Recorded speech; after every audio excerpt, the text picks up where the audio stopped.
저는 분당미래탐구 원장 겸 분당미래탐구에서 국어를 가르치고 있는 강상식입니다. 반갑습니다. 어느 학교를 가느냐도 상당히 중요합니다. 특히 2028학년도 입시가 어떤 식으로 진행될지는 아무도 예측을 못하는데, 사실 저 같은 경우에는 주로 어떤 입장이냐면 좋은 학교를 가는 게 가장 좋다. 가서 좋은 학교 가서 열심히 하고 잘하는 것도 중요하지만 좋은 학교를 가는 게 좋다고 얘기를 많이 하는데, 일부 학부모님들은 이제 좋은 학교 가면 경쟁이 치열할 것 같으니까 안 좋은 학교 가면 양민을 학살할 수 있겠지 라는 생각을 하는데, 또 반드시 그렇지는 않거든요. 그러니까 입시의 선택은 일단은 좋은 학교 가서 공부를 제일 잘하는 게 제일 좋습니다. 서울대 가서 수석하는 게 제일 좋겠죠. 아니면 이제 현실적으로 준비 정도에 따라서 어떤 학교를 선택해야 되는가, 무엇을 준비해야 될 것인가가 나옵니다. 그래서 제가 하도 답답해가지고 한 3년 동안 분당 지역에서 입시 지도를 했던 경험을 바탕으로 분당 미래탐구의 홈페이지 들어오시면 나에게 맞는 고교 찾기라는 걸 만들어 놨습니다. 그래서 가정의 화목도 정도, 그다음 학생의 선행 정도, 성적, 그다음에 건강, 체력까지 종합적으로 집어넣으면 어떤 학교가 적절한지 나옵니다. 트랙은 크게 4가지 트랙이 있습니다. 전국 자사고 트랙이 있어요. 어머니와 자녀 간의 사이가 너무 안 좋을 때는 전국 자사고를 꼭 가라고 얘기합니다. 가족이 애틋해집니다. 그 다음에 성격이 아주 쾌활한 학생들은 전국 자사고를 가는 게 좋지만, 성격이 좀 소심하면 안 가는 게 더 나을 수도 있습니다. 생각보다 전국 자사고는 생활하는 밀착도가 높기 때문에 그 속에서 학생들 간의 호불호가 상당히 많이 갈립니다. 그런 요소들이 있으니까 재미있게 한번 해보시고요. 저희가 또 18일 날 한 번 더 설명을 합니다.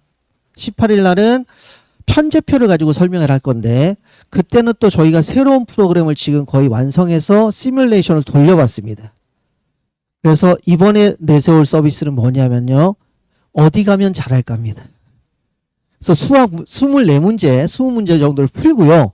이 학생이 어느 학교 갔을 때 가장 좋을지를 각 학교의 출제 경향 이런 걸 가지고 만들었습니다. 그 다음에 이제 올 연말까지 만들 건 여기 가면 잘할까를 만들 겁니다. 그래서 어디 가면 좋을까? 여기 가면 잘할까? 여기 가면 어떨까? 이런 정도로 해서 실질적으로 그냥 이런 게 아니라 학생들의 실질적인 능력을 AI로 검증을 하고, 그걸 가지고 지금까지 입시 지도를 했던 것들을 바탕으로 해서 가장 현명한 선택을 하게 할 텐데, 문제는 제가 지금까지 살펴봤지만 어머님들이 설명해 드릴 때는 결심이 확고해져요.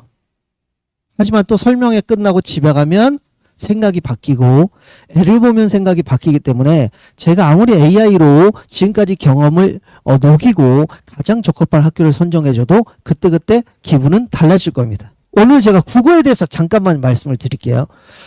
옛날 드라마 중에, 웹툰에서 나온 드라마 중에 그런 게 있었죠. 회사는 전쟁터다. 하지만 회사 밖을 나가면 뭐다? 지옥이다. 이런 말이 있어요. 우리 학생들은 사실 하루하루를 전쟁처럼 살아가고 있습니다. 그러니까 어머님들이 보시기에는 제가 지금 정신이 똑바로 박힌 애인가? 고등학교도 준비해야 되고 이것저것 할 게 많은데 왜 저렇게 항상 노는지, 항상 즐겁거나 아니면 항상 우울합니다. 애들은 둘 중에 하나예요. 항상 우울한 애도 있고 항상 즐거운 애도 있어요. 근데 쟤는 지금 뭐 하고 있나? 전쟁하고 있나? 삶이 곧 전쟁인데 라는 생각을 할 텐데, 그 아이들은 그 하루하루의 시간들 다 전쟁처럼 보내고 있습니다. 전쟁이라고 해서 모두가 언제 어디서나 폭탄이 떨어지고 언제 어디서나 총알이 날아다니지 않습니다. 그러니까 이란 전쟁 보세요. 계속 전쟁 중입니까? 아니죠. 한번 엄청나게 물량폭탄을 내려 부었다가 그다음 뭐합니까? 협상할래? 좀 쉬다가 자기들 다시 또 무기 만들고 재편성해야 되잖아요. 그렇습니다. 그러니까 애들도 지금 전쟁을 하고 있는 상황입니다. 그러니까 겉으로 보기에는 평안해 보일지 모르지만 누구보다도 속하는 게 자기 자신일 거고요. 겉으로 보기에는 되게 아무 생각 없는 것처럼 보이지만 자기 인생에 대해서 고민하는 게 애들의 상태입니다. 그러니까 학생들하고 겉모습만 보지 마시고, 얘가 엄마한테 차마 말 못하는 무엇인가가 있는지, 아니면 얘는 또 나름대로 어떤 생각을 갖고 있는지를 차근차근 파보셔야 돼요. 그러니까 그냥 순간적으로 화를 내거나 순간적으로 훈계를 하시는 건 안 됩니다. 그리고 아이들이 이 전쟁을 치를 때는 여러 가지가 필요합니다. 전쟁 준비도 필요하고요. 전쟁 당시에 멘탈도 중요하고요. 그 다음 뭡니까? 계속 후방에서 무엇인가를 공급해 줘야 되고, 또 우리 학생들이 고등학교 가서 국어를 잘하기 위한 전쟁을 이끄는 총사령관이 접니다. 그리고 이제 내신 1등급이 10%이기 때문에 생각보다 쉽다고 얘기할 수 있는데요. 아닙니다. 분당 지역에서 영어 1등급 받기는 되게 어렵습니다. 분당 지역에서 내신 영어 3등급이면 수능 영어 1등급 나옵니다. 분당 애들은 거의 아메리카화 되어 있어요. 어릴 때부터 강력한 영어에 대한 투자와 강력한 영어 유치원부터의 교육 때문에 영어 상당히 잘합니다. 수학도 상당히 잘하는 애들이 많습니다. 수학은 좀 편차가 많아요. 영어는 전반적으로 다른 지역에 비해서 수준이 높다면 수학은 높은 애들은 엄청나게 높고 낮은 애는 상당히 낮습니다. 이게 분당의 아픔이에요. 그러니까 영어는 전체적인 수준이 어느 지역보다 높은데 수학은 선행을 잘 따라갔던 애들은 어느 지역보다도 앞섭니다. 분당 용인 지역 애들이. 하지만 또 포기한 애들은 어느 지역보다도 열악합니다. 수학은 좀 신경을 많이 쓰셔야 됩니다. 국어는요, 대한민국에서 국어를 제일 못하는 동네 어딘지 아세요? 대치동입니다. 대치동에서 저희 와이프도 제가 그랬거든요. 국어를 많이 시켜야 돼. 유치원 다닐 때 그랬어요. 수학을 시켜 그랬더니 이제 우리 아이가 유치원 다닐 때 우리 와이프는 영어 유치원을 그렇게 보냈었어요. 그래서 영어는 절대평가야. 영어의 시대는 끝났어. 영어 시키지 말고 수학 시켜. 저를 엄청나게 무시했습니다. 입시도 모르면서. 제가 입시 전문가인데. 근데 이제 초등학교 1학년 때부터 조금 제 말 듣더니 초3 때부터 이제 수학을 선행을 많이 시켰었거든요. 지금은 다시 한번 얘기합니다. AI 나왔지? 구글 글라스 쓰면 다 번역돼 주지? 동시 번역되지? 그 다음에 최근에 제가 여러 사람을 만나보면 어떤 회계법인에서요. 통번역하는 인원 30%를 감축했답니다. 기본적으로 AI한테 돌리고요. 검수하는 걸 합니다. 그러니까 영어에 대치동은 상당히 많이 투자하거든요.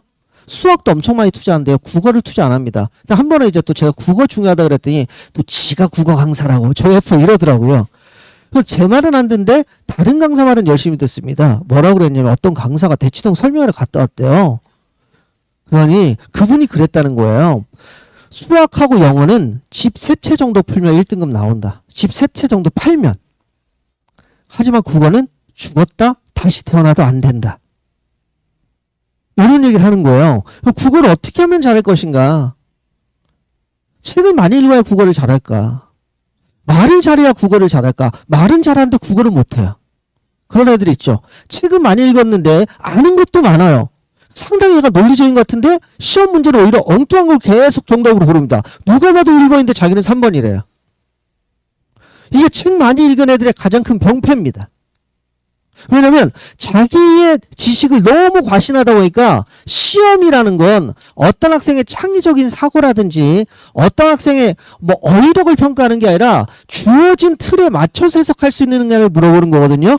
그러니까 국어 시험 문제도 틀이 있는데 그 틀에 어긋나서 해석을 하면 분명히 또 얘 얘기를 들으면 그럴듯해요. 근데 틀립니다. 그러니까 이게 이제 시험으로서의 국어를 준비하는 것이 필요한 측면입니다. 저에 대해서 먼저 말씀을 드리면요. 애들이 좋아합니다. 그래서 저희 홈페이지에 있는 강사 소개도 이런 스타일로 바꿀 생각입니다. 선생님들 카리스마, 유머, 학생 관리력, 과제량 이런 것들을 그래프처럼 만들어서 할 생각이에요. 일단 저부터 시작해봤습니다. 일단 검증된 강사입니다. 메가스터디 인강 10년 했어요. 작년에 이제 계약을 종료했는데 메가스터디에서 계약을 하면 일단 대한민국 상위 10%는 들어가는 강사입니다. 그 다음에 첫 번째 계약을 2년 합니다. 2년 끝나고 잘리는 강사 많습니다. 저는 이제 연령상의 한계로 인해서 노화되었다라는 평가 때문에 인강을 그만뒀지만 메가스터디 인강을 하고 있고요. 했었고요. 미래탐구에서 원장 정도 할 정도는 아무나 할 수 있는 건 아닙니다. 그 다음에 적중력이 상당히 뛰어난 강사입니다. 학생을 왜요? 적중 하나 하는 게 엄청나게 중요합니다.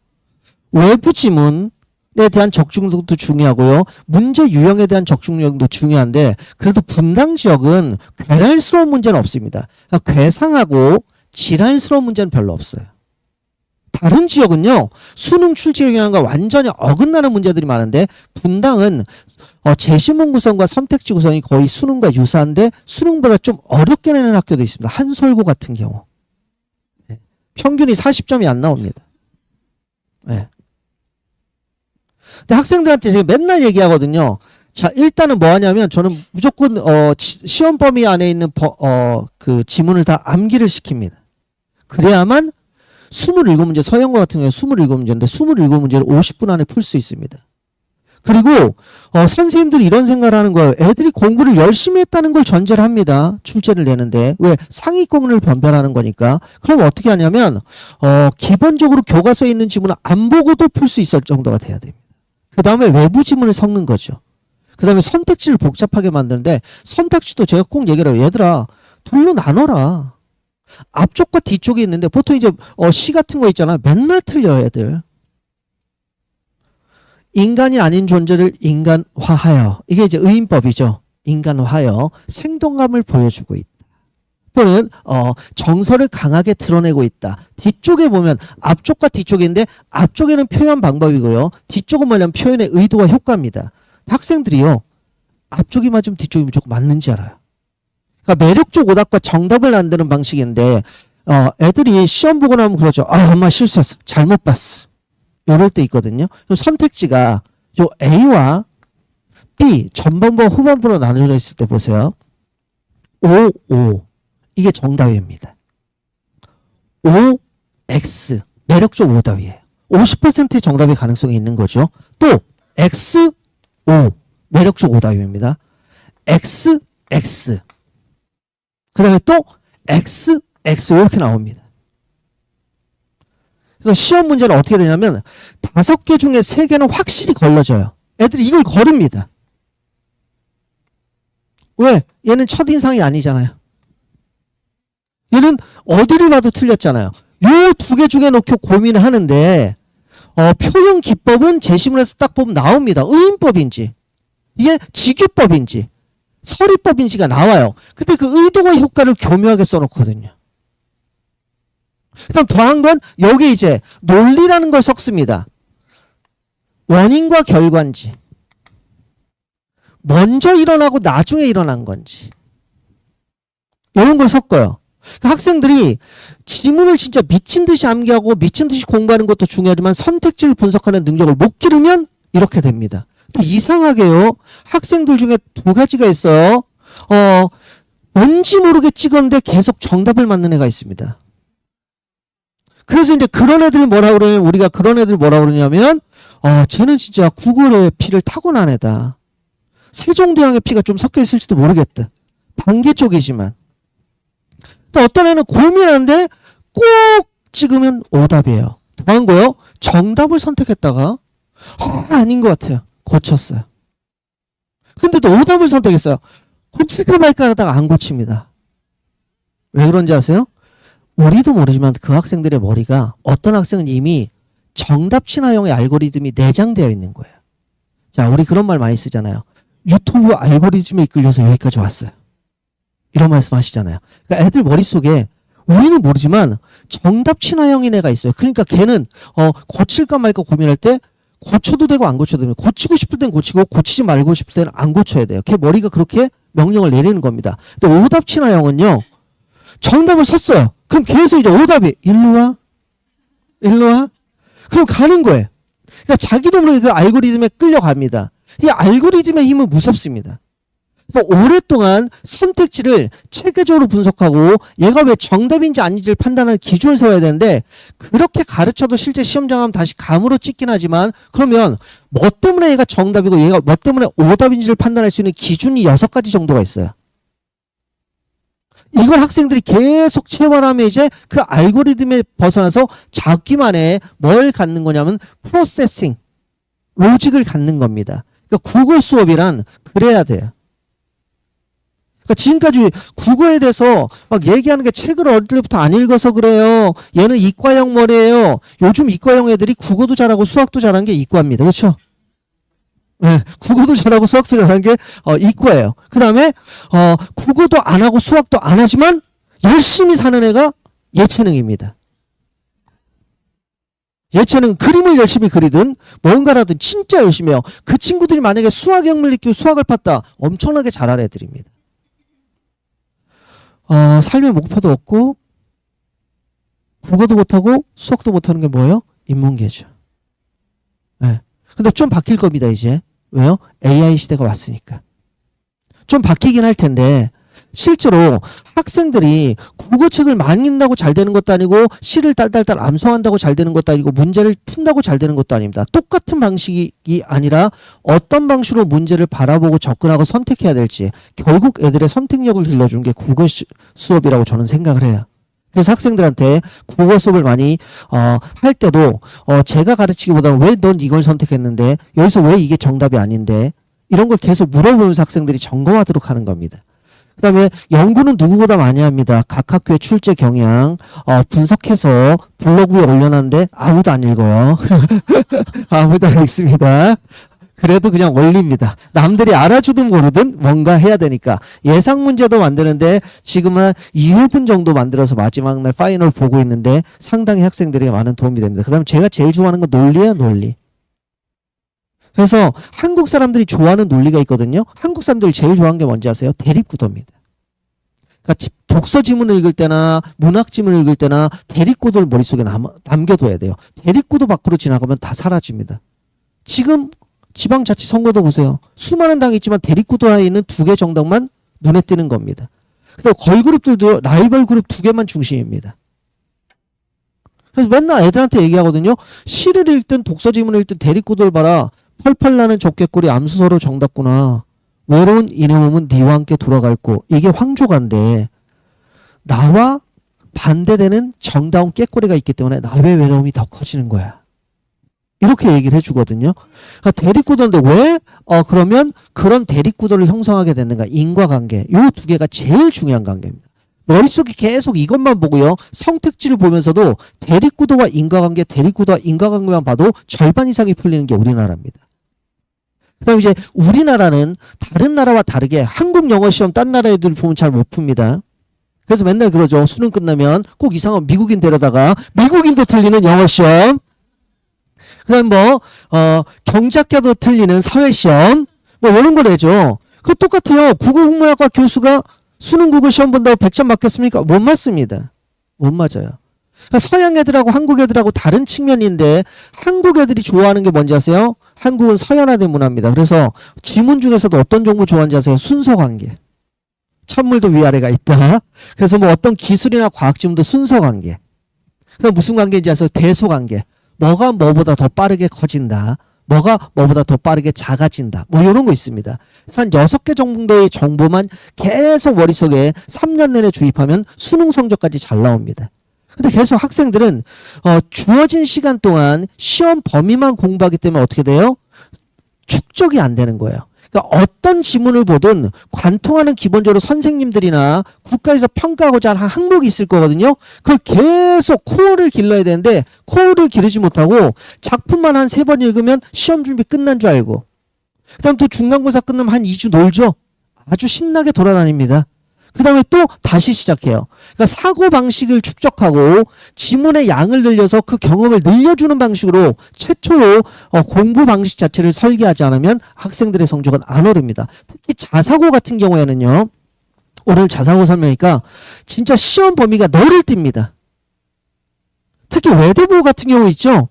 외대보고는 진짜 문제 잘 만들거든요. 국어 지문 같은 경우에도 선생님들이 보기를 직접 씁니다. 그럴 정도예요.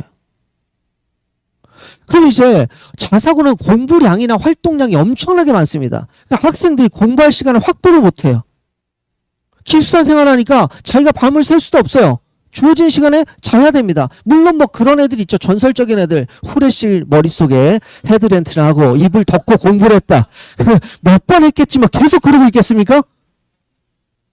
그런 학생들일수록 수많은 양들을 가장 체계적이고 논리적으로 빠르게 정보를 처리하는 능력을 기르지 않으면 안 됩니다. 그럼 언제 길러야 됩니까? 적어도 11월부터 언제까지? 3월 입학하기 전까지는 이틀을 갖춰줘야 돼요. 그러니까 저희도 보면요. 수학도 그렇고 국어도 그렇고 영어도 그렇고 북일고 학생들이 주로 많으니까 가르치잖아요. 어떻게 돼 있냐면 숙제를 그때그때 다 해내는 애들이 있습니다. 허덕허덕 되는 애들이 있어요. 기초적인 성실성과 열정과 능력의 문제도 있지만 빨리빨리 틀에 맞춰서 정보를 처리하는 능력을 갖춘 학생과 그렇지 못한 학생의 차이입니다. 그거 공부를 잘한다는 건 수많은 정보들이 있는데 그 정보들 중에서 필요한 정보만 다시 정리를 하고 그다음 물어볼 거에 대비해서 미리 정보를 재구성하는 겁니다. 그래서 레고 하듯이 공부를 해야 돼요. 레고 하듯이. 그러니까 저 레고 보면 블록들이 막 무질서하게 있잖아요. 이걸 머릿속에 그림을 그린 다음에 그 레고들을 하나하나 쌓아가지고 하나의 작품을 만들듯이 독서 지문이든 문학 지문이든 지문들을 보면서 이 작품과 이 작품이 연결되어 있을 때는 주제면에서 유사한지 소재면에서 유사한지 정서면에서 유사한지 표현면에서 유사한지 기준을 잡고 그것을 중심으로 다시 재분석해야 되는데 학생들이 기준을 못 잡으니까 시간이 많이 걸리니까 이제 뒤쪽에선 틀리게 되는 거죠. 그래서 학생들은 어떤 기술이 필요하다? 제시문을 읽는 독해 기술도 필요하고 풀이의 기술도 필요합니다. 이런 것들을 종합해서 학생들의 성적 향상과 대입 성공을 책임지는 완벽한 육학형 강사 강상식입니다. 그래서 저는 학생들의 내신 1등급하고 수능 1등급을 맡을 수 있는 가장 중요한 기준 3가지를 한다면 첫 번째가 암송적 기억입니다. 그러니까 옛날에 우리나라가 너무 암기 위주의 교육을 했어요. 이거 문제입니다. 암기만 하면 안 돼요. 하지만요, 학생들 저장 용량이 너무 부족해요. 그러니까 어떤 경우가 있냐면 저장 용량이 강한 애들은 수능에 한 2,300자 정도 지문을 읽으면 그 내용을 다시 기억하고 문제를 풉니다. 근데 어떤 학생은요, 컴퓨터 화면 같아요. 계속 스크롤 됩니다. 그러니까 밑에 지문을 읽을수록 위에 지문이 날아가게 돼요. 그럼 이제 다시 보게 되는 거죠. 봤던 기억은 있는데, 그러면서 이제 문제를 풀 때 주어진 정보를 판단하고 자기 머릿속에 정보를 재구성해서 기억한 다음에 선택지를 판단하는 게 아니라 일일이 대조합니다. 그렇다고 선택지 1번부터 5번까지가 첫 번째 문단부터 마지막 문단까지 순서대로 가 있는 게 아니죠. 순서를 헝클어 놓죠. 그러니까 학생들이 뭘 해야 되냐면 일단은 내가 적어도 80분 동안은 읽은 내용을 머릿속에 기억하고 그걸 풀 수 있는 능력을 길러야 됩니다. 그러니까 지식을 암기하는 게 아니라 머리가 내가 읽은 내용을 기억할 수 있는 저장의 훈련을 계속해야 돼요. 그런데 우리 아이들은 쇼츠에 중독돼 있습니다. 그래서 저는 교재 수업을 하면서 중요한 단어들의 구멍을 뚫어놓고 암송의 시간이라고 하는 교재가 있습니다. 암시예요. 암송의 시간. 가장 중요한 단어들, 가장 중요한 표현들의 구멍을 뚫어놓고 그걸 다시 기억하도록 합니다. 그러니까 첫 번째로 학생들 기억 용량이 늘어나려면 절대 안 됩니다. 근데 우리 아이들의 기억 용량은 장난 아니에요. 이제 북일고 합격하고 뭐 김천고 합격하고 외대부고 합격하면 입학 테스트 보러 오겠죠. 공통수학 1, 2 시험 보면 뭐라 그러는지 아세요? 엄마 다 까먹었어. 너는 그래 안 돼 T반이야. 저희가 MR반, R반, T반인데 T반으로 가. 그러면 어머니도 그러죠. 애가 다 배웠는데 지금 기억을 못할 뿐이에요. 지금 기억을 못하는 건 모르는 거죠. 저 옛날에 돈 많았어요? 저 옛날에 머리털 많았습니다. 지금은 어떻습니까? 관리 못해서 없어요. 그러니까 학생들 암송이나 암기 위주는 무조건 안 좋은 겁니다. 하지만 암송을 통해서 기억 역량과 저장 역량을 기르는 건 진짜 잊지 마세요. 특히 이게 점점점 중요해지고 있습니다.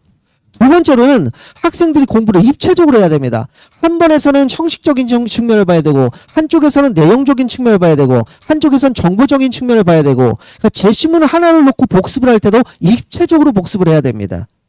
하나는 전체 내용을 이해하는 것, 두 번째로는 전체 내용 중에서 표현 관계를 비교하는 것, 또 어떤 것 전체 내용 중에서 핵심 어휘를 알아가는 것, 요런 거. 세 번째, 독해를 할 때요.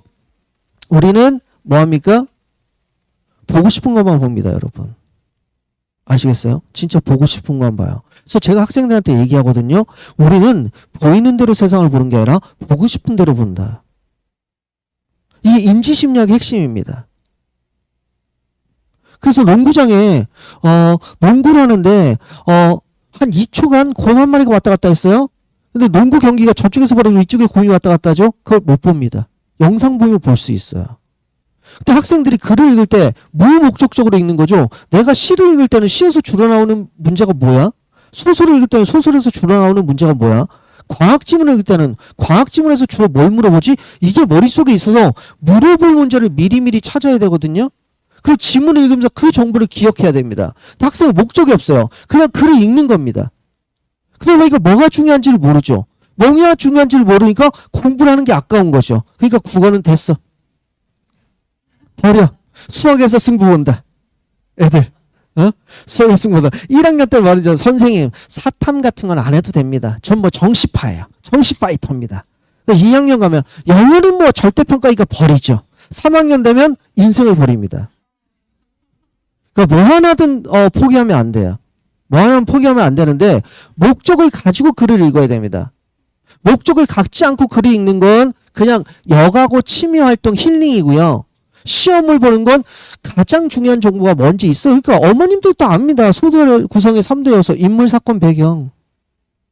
근데 인물에 대해서 뭘 물어본지 아세요?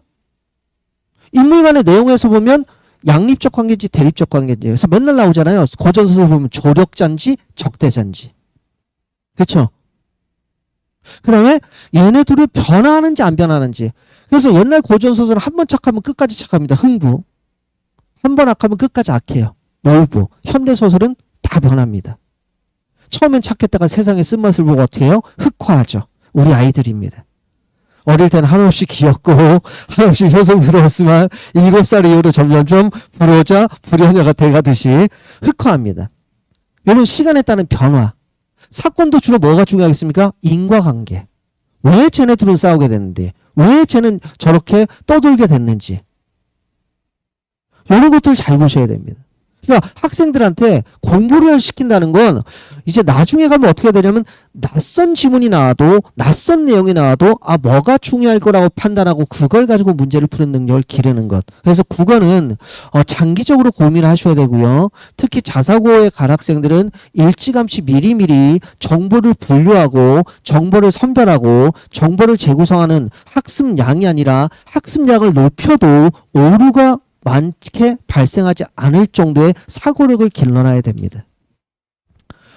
저는 입체적인 독해법을 통해서 학생들 딱 3가지만 강조합니다. 반복적으로 암송해라. 2번째로 입체적으로 복습해라. 3번째로 목적지향적 독해를 하라. 그리고 저뿐만 아니라 저희 학원 선생님들이 거의 비슷한 철학을 가지고 하고 있습니다. 그래서 북일고는 배성재 선생님이 수업을 하시고요. 그 다음에 성남외고는 새롭게 한 분을 초빙할 생각입니다. 그 다음 김천고는 김윤수 선생님 등 저희 선생님들마다 각 학교별 전문가가 있으니까 그걸 믿고 수업을 선택해 주시면 되겠습니다. 저는 이상으로 넘어가겠습니다. 그래서 학생들한테 제가 맨날 하는 말, 겁내지 마라, 국어. 국어 너무 겁내지 마. 우리가 한국인인데, 한국인이 영어인 자신 있고 국어에 겁을 내면 되겠느냐. 그래서 덤벼라 내신 국어를 통해서 학생들이 고등학교에 진학하고 즐겁게 공부하고 또 대학도 잘 갈 수 있도록 최선을 다해서 가르치겠습니다. 제 말씀은 이상으로 마치도록 하겠습니다.